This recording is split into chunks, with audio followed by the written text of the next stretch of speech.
बिरोबाच्या नावानं चांग म्हण.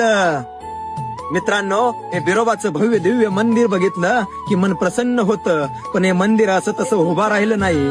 यासाठी कित्येक लोकांनी अविरत कष्ट केलं, कित्येक लोकांनी यासाठी कष्टा खाल्ल्या. खऱ्या अर्थानं मंदिर उभा राहावं अशी कल्पना 1970 साली रुजली, पण त्याला मूर्त रूप आलं नाही. 1990 नंतर मात्र मंदिर उभा राहावं अशी पुन्हा एकदा कल्पना झाली आणि 1996 ला खऱ्या अर्थानं मंदिराचा पायापूजन झालं. नंतर कर्नाटक राज्यातून दगडी बांधकाम करण्यासाठी दगडाचा ट्रक इथं आला. तो उचलून घेतला, विधिवत त्याची पूजा झाली.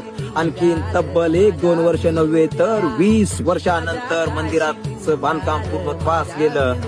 22 ऑगस्ट 2016 रोजी याची देही याची डोळा असा प्रसंग झाला. सुवर्ण कलश बिरोबाच्या मंदिराच्या शिखरावरती झळकला. तेव्हा लाखो भक्त भाविक इथं आले होते. त्यांचा आनंद उत्सव बघून मन प्रसन्न झालं.